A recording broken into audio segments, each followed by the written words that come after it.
Badan Pengawas Pemilu memutuskan KPU RI melakukan pelanggaran administrasi mengenai target keterwakilan caleg perempuan sebesar 30%. Bawaslu memerintahkan KPU untuk melakukan perbaikan administratif terhadap tata cara, prosedur, dan mekanisme tahapan pencalonan anggota DPR.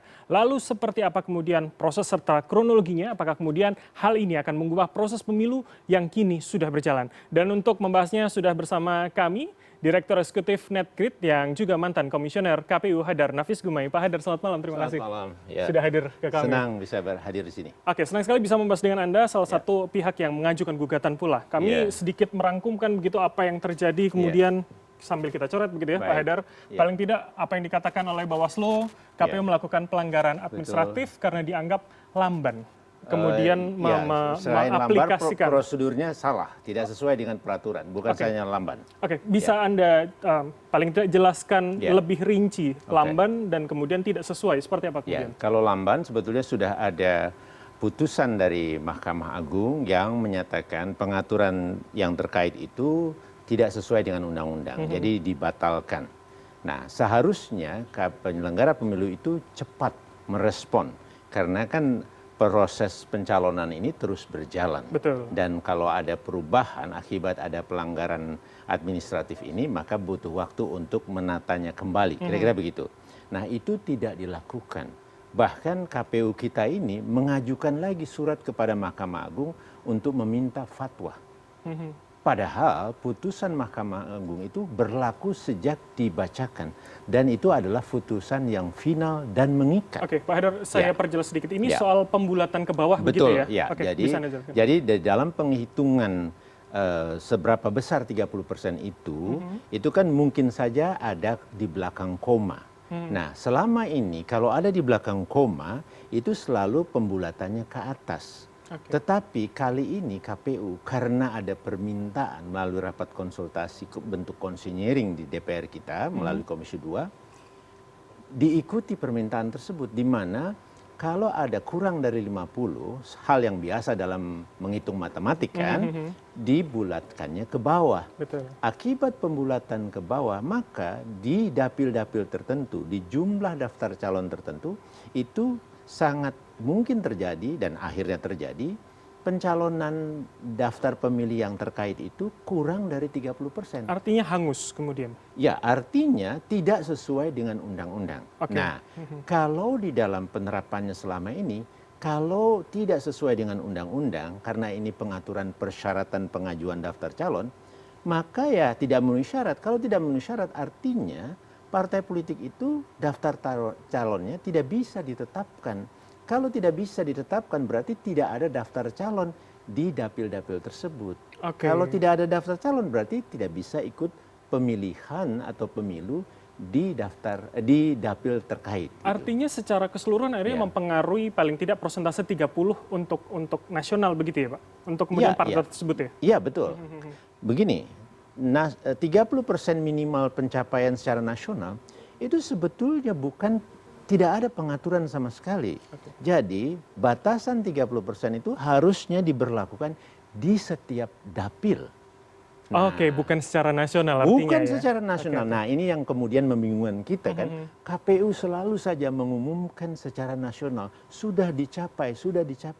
Padahal kalau dilihat undang-undang, peraturan KPU sendiri, itu adalah harusnya per dapil. Nah, kemudian saya perjelas lagi, ketika kita mengacu pada putusan pelanggaran yang dikeluarkan oleh Bawaslu, artinya ini akhirnya meminta atau kemudian memaksa KPU untuk kemudian 30%-nya itu di level nasional atau per dapil tadi, Pak? Per dapil. Akhirnya per dapil tadi ya? Harus per dapil. Karena di dalam putusan KPU sendiri, putusan 1562, itu kalau kita lihat secara rinci, di bagian bawah itu ada angka persentasenya. Karena memang di dalam peraturan KPU harus menunjukkan persentase itu.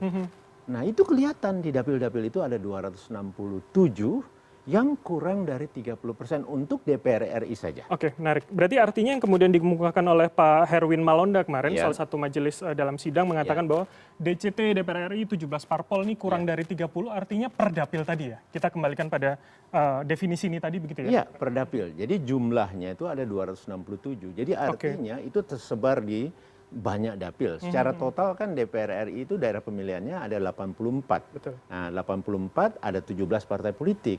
Jadi setiap partai politik di pemilu sekarang saya lihat itu ikut di semua dapil, hanya jumlahnya saja calonnya berbeda-beda. Oke. Nah, hanya satu partai politik yang di 84 dapil itu daftar calonnya mencapai atau melebihi 30%. Oke. Hanya satu partai politik. Hanya satu. Berarti Hanya memang satu. 17 ini tidak memenuhi begitu Tidak ya, Pak memenuhi. Hadar ya? Ya, Oke. seharusnya tidak boleh ditetapkan karena tidak memenuhi syarat oleh KPU kita. Oke, ini yang menarik kemudian. Saya ingin move on sedikit bahwa akhirnya tuntutannya adalah terlapor atau kemudian KPU harus melakukan perbaikan begitu pada poin ini. Betul. Nah, seberapa kemudian ini akan berdampak pada kemudian tahapan pemilu yang sudah berjalan, penetapan DCT, akankah kemudian ada DCT laki-laki yang akan tersubstitusi misalkan? Ya, bisa demikian. Ya, karena di dalam penghitungan itu sudah daftar yang kebanyakan maksimal di dalam setiap dapilnya. Kan setiap dapil itu ada jumlah kursi yang maksimal, tidak boleh lebih dari itu.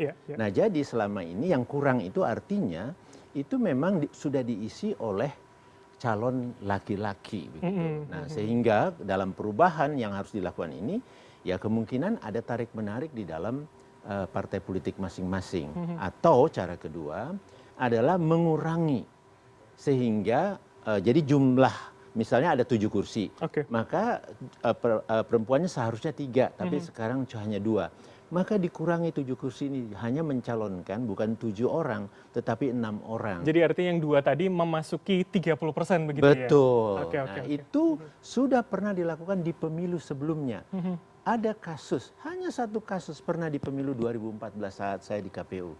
Itu disengketakan. Nah, kami kan menyatakan tidak boleh partai ini ikutan, partai ini sengketa ke Bawaslu. Kemudian dijadikan pilihan, tidak boleh ditambah, tidak boleh, yang penting menjadikannya. Akhirnya dia pilih menjadi dikurangi 1. Akhirnya terpenuhi, sehingga partai ini bisa ikut pemilihan di dalam dapil tersebut. Itu kemudian menjadi jalan tengah begitu ya. Tapi apakah kemudian pola demikian Pak Hadar ini bisa diterapkan pada kemudian ya 17 ini kan kemudian menjadi mayoritas angka yang besar dibandingkan 1 yang lolos begitu. Itu atau kemudian itu menjadi tuntutan atau kemudian keharusan dari KPU untuk melakukan itu karena dianggap bersalah oleh Bawaslu? Saya kira ya harus keharusan karena apapun di dalam pemilu ini kalau ada putusan dari proses pelanggaran administrasi harus dilaksanakan. Memang tidak akan mudah, tetapi kalau serius diterapkan segera mungkin ini bisa dilakukan. Dan jangan kita meneruskan pemilu tanpa atau membiarkan ada pelanggaran ini. Karena itu akan punya resiko besar terhadap legitimasi, legalitas dari pemilu ini yang nanti bisa lebih parah lagi. Ini menarik. Ketika Anda bicara soal legalitas, kemudian marwah dari pelaksanaan pemilu kali ini. Nah, kemudian soal pelanggaran ini, Anda sebagai penuntut pasti tahu bagaimana hasil clear-nya begitu. Batasnya di mana dan apa kemudian sanksinya kepada KPU jika kemudian tidak dilakukan 30% di setiap dapil tadi, Pak Hadar? Ya tadi, kalau terhadap penyelenggaranya tentu mereka akan dinilai sebagai satu, tidak menjalankan tugasnya sesuai dengan etikat atau etika penyelenggara pemilu. Jadi bisa diproses ke DKPP. Dianggap berat, bisa saja diberhentikan, bisa sampai situ. Dan menurut saya pantas kalau hal seperti ini kemudian dilakukan dan tidak dikoreksi gitu. Jadi artinya Anda dan teman-teman koalisi masyarakat sipil akan memantau dan ketika tidak dilakukan akan ini membawa ke DKPP artinya? Sangat mungkin. Dan yang kedua, para KPU ini kan adalah pejabat negara ya, yang seharusnya mematuhi semua peraturan perundang-undangan, termasuk putusan pengadilan. Ini adalah putusan Mahkamah Agung, pengadilan tertinggi. Tidak bisa kemudian tidak mematuhi, itu akan dinilai sebagai pejabat yang bersikap sewenang-wenang. Atau kemudian kita perlu menegaskan atau kemudian memberi desakan pada Bawaslu untuk tanpa seharusnya ada laporan itu bisa langsung dilakukan ketika kemudian pelanggaran dan tuntutan ini tidak dilakukan oleh KPU, Pak Hadar. Betul. Jadi menurut saya itu juga satu hal yang lain. Jadi kita mestinya lebih berharap kepada pengawas kita, Bawaslu kita, itu tanpa harus menunggu. Jadi dia kan juga punya peran untuk pencegahan. Dan dia juga, atau Bawaslu ini punya wewenang memproses temuan hal yang dia dapatkan sendiri tanpa menunggu ada Baik. pihak lain yang melaporkan atau mengadukan. Oke, baik. Ya. Sebelum kita melanjutkan, saya juga ingin membagikan informasi kepada para pemirsa dan penonton kita bahwa kami CNN Indonesia juga telah berusaha menghubungi pihak Bawaslu dan KPU untuk bisa bergabung pada diskusi malam ini, namun kedua belah pihak tidak bisa untuk bergabung pada diskusi malam ini. Baik. Oke, kita akan melangkah lagi, Pak Baik. Hadar. Ya. Saya ingin melihat lebih luas begitu. Saya ingin Ya. flashback bahwa di data 2009, 2014, 2019 paling Ya. tidak kita lihat lebih dari 30. Ya. 31, Ya. 37 dan 40. Saya ingin meminta analisa Anda. Apakah kemudian dengan semakin tinggi angka calonnya, Ya. juga semakin tinggi angka keterpilihannya, Pak Hadar? Ya, kalau kita lihat sebetulnya ya terbukti walaupun 2014 ternyata lebih kecil begitu ya? Angka keterpilihannya. Iya betul. Apa namanya? Dan juga peningkatannya tidak terlalu besar begitu. Tetapi ini kelihatan ya tren ini gitu. Oke. Nah oleh karena itu ya bukan hanya ini sebagai upaya afirmasi untuk memberi ruang kepada perempuan yang sebetulnya itu sudah punya landasan kuat di dalam konstitusi kita, bukan hanya undang-undang pemilu. Bukan hanya amanat undang-undang? Bukan, Oke. konstitusi kita memberikan ruang kepada kelompok-kelompok yang memang terdiskriminasi. Kelompok-kelompok tertentu itu untuk diberikan satu treatment khusus begitu. Nah, jadi disitulah dasar adanya peraturan di undang-undang, peraturan affirmative action ini gitu. Nah, jadi kembali ke gambar ini, sekalipun ada penurunan, tidak tetapi polanya kurang lebih adalah naik. Kurvanya meningkat begitu. Betul. Nah, oleh karena itu jangan sampai ini terjadi. Ini adalah pengaturan satu-satunya yang kokoh dan sudah diterapkan sejak pemilu-pemilu sebelumnya dan bisa berjalan. Jadi cuma kali ini saja karena ini jelas sekali ada pengaturan yang berlawanan mengakibatkan akhirnya banyak sekali partai politik daftar calonnya kurang dari 30%. Pak Hadar, kalau dengan kemudian kondisi hari ini, apalagi dengan kemudian adanya ajuan, adanya sanksi atau kemudian pelanggaran yang kemudian diputuskan Bawaslu pada KPU, Anda melihat trennya akan lebih tinggikah dari 40% yang kemudian ada di pemilu terakhir kita? Ya, di kalau itu 2024? Ya, kalau itu diterapkan secara full, itu akan menaik. Oke. Ya, dan akhirnya nanti kita berharap keterpilihannya juga naik. Atau jangan-jangan kemudian hanya pada batas 30% saja per dapil artinya. Artinya tidak bisa mencapai angka ini, lebih tinggi paling tidak. Ini kan jaraknya juga intervalnya 10% begitu Pak Hadar.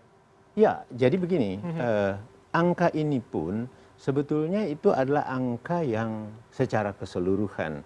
Tetapi keseluruhan ini dilihat bukan karena perdapilnya itu saling menutupi. Ini berasal dari dapil-dapil yang semua memenuhi. Nah, kira-kira begitu. Karena memang makna dari 30% paling sedikit per dapil itu konsisten atau sesuai dengan sistem pemilu kita gitu. Karena pemilu kita itu sebetulnya adalah pemilu di setiap dapil. Dia tidak bermakna kalau sekalipun di dapil itu sampai 60% misalnya, dia hanya bisa mencapai di dapil itu saja. Di dapil lain itu akan ada hitungan lain karena di dapil lain adalah pemilihan tersendiri. Ada peserta lain. Betul, dan penghitungan perolehan suara sendiri gitu. Jadi pemilu kita itu dapil per dapil. Makanya daftar calon itu adanya setiap dapil. Tidak ada daftar calon secara nasional, ada nomor urut 1 sampai puluhan ribu, tidak ada. Artinya menyamakan standar 30 ini adalah di per dapil ya, karena kita memang pemilihan. Betul. Dan itu hitungan yang memang standar internasional disepakati minimal itu untuk dia bisa bermakna di dalam satu pemilihan maupun keterpilihannya sehingga nanti perannya itu bisa betul-betul terlihat secara nyata. Ketika terpilih. Ya. Oke, Pak Hadar terakhir, saya ingin masuk lebih substansif tapi mohon lebih singkat Anda menjawabnya. Baik. Artinya hari ini ketika kita mencoba minimal 30, bukankah saya ingin menanyakan kepada Anda pandangan Anda, apakah kemudian memang hari ini ruangnya memang tidak terbuka atau kemudian minatnya yang masih kurang sampai kita harus kemudian selain amanat undang-undang tentunya harus membuat minimal 30 ini tadi? Saya kira tentu kita harus akui di masyarakat kita dalam prakteknya memang ruang untuk perempuan itu masih terdiskriminasi. Perlu didorong begitu. Iya perlu. Makanya itu makna dari pengaturan afirmasi gitu ya. Nah, jadi semua pihak harus mempersiapkan, partai politik pun harus mempersiapkan, kita semua pun melalui pendidikan juga harus mengingatkan gitu. Jadi itu memang situasi kita. Nah, oleh karena itu memang harus didorong. Pertanyaannya sekarang, apakah kurang betul gitu? Tidak. Kalau memang ini semua menyadari, semua didorong, semua mempersiapkan, sebetulnya ada. Nah, akhirnya ya misalnya sekarang kalau kita tanya pada partai politik, pada saat kemarin menyiapkan, berapa banyak Anda siapkan? Itu selalu mengatakan dia berlebih, menyiapkan perempuannya itu Minatnya tidak kurang ya artinya ya? tidak, Oke. bisa mereka kumpulkan. Nah, kembali akhirnya, ini kan pencalonan ini partai politik yang mengatur. Jadi ada memang belum kelengkapan pemahaman pentingnya pengaturan afirmasi ini. Sehingga mereka masih dalam tanda petik berebut dan mengenyampingkan para calon perempuan itu gitu. Artinya butuh kemudian 30% minimal tadi untuk membuka pintu, membuka ruang begitu ya Pak Haidar ya? Betul. Dan jadi juga kesadaran partai-partai politik ini bahwa ketersediaan para calonnya, kalau saya mendengar cerita dan selama ini kan sudah dipraktekkan, jumlahnya itu cukup. Baik.